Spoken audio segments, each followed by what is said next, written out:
Bueno chicos, como habíamos mencionado en el anterior video, es lo referente a los hidrocarburos, no todos sus problemas que conllevan. Como habíamos mencionado, su tiempo de degradación es muy grande de estos hidrocarburos. ¿A qué me refiero? Que estos elementos, o estos compuestos mejor dicho, estos compuestos tardan alrededor de 10 a 15 años para que se puedan descomponer en la naturaleza. ¿Qué quiere decir? Que por 15 años o de 10 a 15 años van a estar latentes en la zona donde se hayan utilizado. ¿A qué me refiero? Que se han encontrado que las tierras regularmente rociadas en campos de cultivo contenían hasta 20 kilogramos de DDT por hectárea. O sea que es un compuesto que va a seguir latente ahí por alrededor de 10 años. ¿Cuántos cultivos o cuántas plántulas creen que van a nacer y perecer alrededor de ese tiempo? De igual forma, pues la cantidad de animales, ya sean herbívoros, ya sean insectos, se van a estar alimentando de estos de estas plantas que tienen DDT en su interior, ¿no? Como habíamos mencionado, por ejemplo, los insectos pues tienen un tiempo de vida más corto, evolucionan más rápido, pues obviamente también asimilan más rápido este tipo de venenos, de químicos, y pues hasta cierto punto se vuelven inmunes, ¿no? Digo, hasta cierto punto. Pero ¿qué creen que suceda con los demás animales? Tienen un tiempo de vida más grande, los problemas que les pueden ocasionar a ellos pues ya son más perjudiciales, ¿no? Porque ¿qué quiere decir? Que a lo largo de 15 años, el tiempo de vida de algunos mamíferos grandes, durante todo su tiempo de vida, se van a estar alimentando de veneno. O por todos los sembradíos en la agricultura que se llegan a sembrar ahí, pues todos van a tener en su estructura una cierta cantidad de DDT, y no hay que mencionar que no solo los insectos o los mamíferos de esa zona se van a alimentar de estas plantas, ¿no? Sino también pues son material agroindustrial, así es que también los seres humanos nos vamos a alimentar de esto y vamos a también consumir en menor escala o mayor escala el DDT, ¿no? Tal vez al momento nosotros no lo veamos como un problema, pero a través del tiempo pues va a haber algún tipo de degradación en base a la salud por esta situación.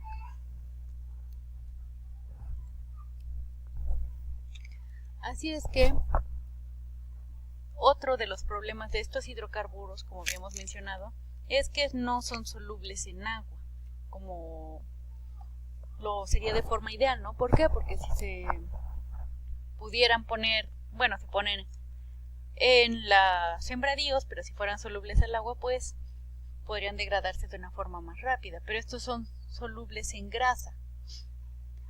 Entonces, ¿a qué nos referimos cuando son hidrosolubles o solubles en grasa? La solubilidad como tal se maneja como cuando dos sustancias se ponen en contacto una con otra, se pueden mezclar tan íntimamente que sus moléculas individuales se dispersen unas en otras, ¿no? Eso es lo que quiere decir que sea soluble. Pero al ser solubles en grasa, pero insolubles en sangre o agua, sus pequeñas cantidades de estas sustancias van a penetrar en el cuerpo y se van a concentrar en el tejido graso. Así es que no van a poder ser arrastrados por la sangre, o sea, no se va a poder limpiar el organismo por medio de la sangre, sino que esto se va a quedar fijado en la grasa del ser vivo que lo haya consumido. Así que las concentraciones de pesticidas se van a ir acumulando en el organismo de los animales que lo consumieron. ¿Qué va a suceder? Pues obviamente hay venenos que en pequeñas cantidades pues no generan gran problema, ¿no? O sea, no vas a darte cuenta para empezar. Pero ¿qué pasa cuando ya tiene una cantidad muy grande acumulada en su cuerpo un organismo? Pues obviamente se van a empezar a ver los síntomas del envenenamiento. Y pues, ¿cuál es uno de estos síntomas? Pues que, por ejemplo, pierden capacidad de metabolizar apropiadamente el calcio. ¿A qué se refiere? Pues que obviamente va a haber reflejado o va a haber problemas en el sistema óseo de los animales. Como decía, va a afectar el sistema óseo de los vertebrados, ¿no? Pero, por ejemplo, un problema muy grande sería en las aves, ¿no? También en los mamíferos, obviamente, pero en las aves. ¿Por qué? Porque ellas recuerden que son ovíparos, o sea, que ellos nacen por huevo. Imagínense qué sucedería si estas aves tienen, sus huevos tienen un cascarón muy delgado. Va a ser más difícil que pueda sobrevivir esta especie. ¿Por qué? Porque también necesitan que el cascarón sea duro para que mientras los incuban, recuerden que mientras están incubando los huevos tienen que moverlo, las madres tienen que mover estos huevos de cierta forma para que pues pueda nacer adecuadamente la nueva ave, ¿no? Y si el cascarón es muy delgado, pues ¿qué va a provocar? Que no soporten estos movimientos, porque aunque sean muy cuidadosas, no, digamos que están,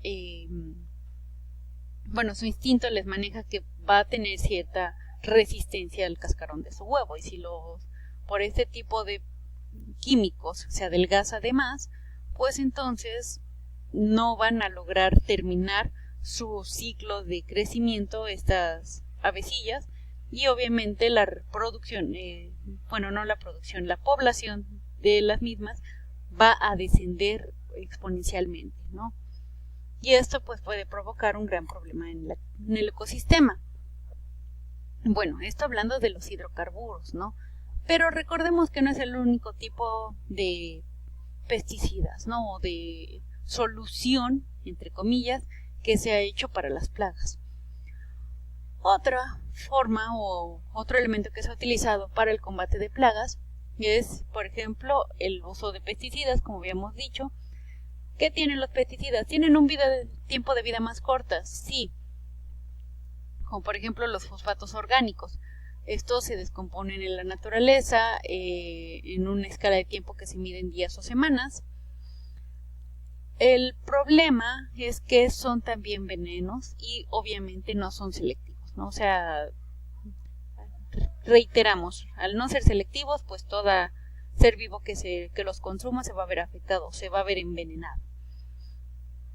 Otro método que se ha utilizado, o bueno, que se está buscando utilizar para que no se afecte tanto a la sembradíos de una forma no ecológica, es que se emplea a enemigos naturales de los insectos que se consideren plagas en esos sembradíos, o sea, depredadores, bacterias o parásitos. El problema es que si no se maneja de forma controlada, este depredador puede prosperar en mayor cantidad y posteriormente volverse también una plaga, ¿no? ¿Por qué? Porque puede trastornar el ecosistema de una forma que no se había prevenido, y después lo que había sido una forma de controlar una plaga en específico, posteriormente también se puede convertir en una plaga. Reitero, solo en caso de que se maneje, que no se maneje adecuadamente, ¿no? Que no se controle esta población. Otra forma u otro método de combate han sido el empleo de hormonas de insectos. O sea, que se rocían insectos con una hormona juvenil particular de su propia especie, y de esta forma se inhibe la metamorfosis. Recuerden que la metamorfosis, pues después de que se hace la metamorfosis, digamos que es la maduración del insecto para que pueda reproducirse. Lo que están haciendo es que, como algunos insectos se evita que maduren, pues no se van a reproducir y obviamente no va a crecer la población de dicho insecto. Eso es algo que se está buscando, ¿no? Otro elemento que se está intentando utilizar es los elementos de atrayentes sexuales. ¿Qué se hace? Que se ponen estos elementos sexuales, estas hormonas, en cebos con trampas, llevando a los machos a su muerte, ¿no? O sea, es un fin similar al anterior que mencionamos. Que, por ejemplo, en este caso se evitan los machos, o sea, se atrapan todos los machos y obviamente no va a haber reproducción de estos insectos, así es que se va a reducir su población y obviamente ya va a dejar de ser una plaga como tal, ¿no? ¿Por qué? Porque ya no va a haber la población alarmante que había y que se estuviera consumiendo a los sembradíos. Otra forma u otra solución que se ha buscado es el empleo de cepas resistentes de cultivo.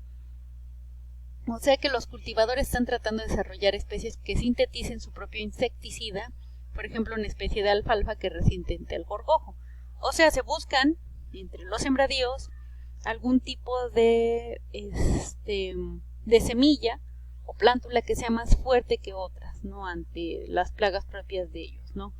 Por ejemplo, aquí en el ejemplo de la alfalfa estamos diciendo del gorgojo, pero recuerden que distintas plagas hay, como hay hongos, hay insectos y demás.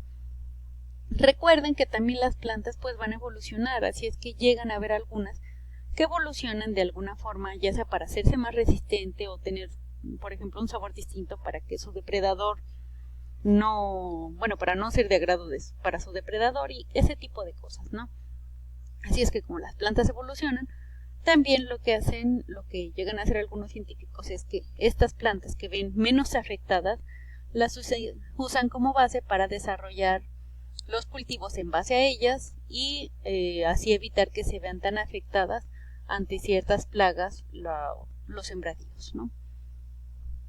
Otra opción otra opción que se está buscando es también generar controles culturales. O sea, consiste en cultivar plantas en campos pequeños con especies distintas cultivadas en campos adyacentes. Esta técnica no es tan eficiente que la de plantar, cultivar y cosechar grandes campos, pero ¿qué quiere decir? Nosotros lo que estamos haciendo es rotación de cultivo. Recuerden que hay plantas que, por ejemplo, ayudan a nitrificar mejor los suelos o que ayudan a fijar mejor el fósforo, ese tipo de elementos o de nutrientes necesarios para tener una tierra fértil, pues hay plantas propias que ayudan a hacer estas fijaciones. Entonces lo que estamos haciendo con esta situación de controles culturales es hacer una rotación de cultivos para que pueda ser más fácil el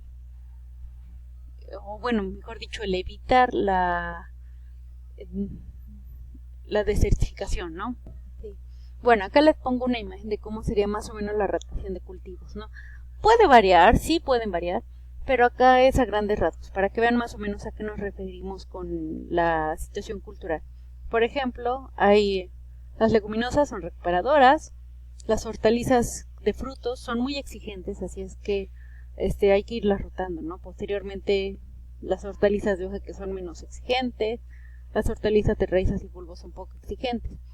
Acá es un ejemplo, ¿no? Hay otro tipo de cultivos que pueden basarse en esta rotación, pero es para que se den una idea de a qué nos referimos con la situación cultural, ¿no? Hacemos una rotación y así pues ya no afectamos tanto las tierras como si no se hiciera esta práctica. Bueno, hasta aquí son algunos ejemplos de lo que se está buscando para evitar que la tierra se siga viendo afectada y se pierdan ciertos nutrientes, ¿no? Que evitar que se vuelvan desiertos después todos los cultivos o todas las zonas de cultivo, ¿ok? Bueno, hasta aquí llega la clase del día de hoy, chicos. Les dejo una pequeña tarea que es investigar qué es la contaminación del aire y en qué afectan los desechos radiactivos, ¿ok, chicos? Que tengan un excelente día. Hasta luego.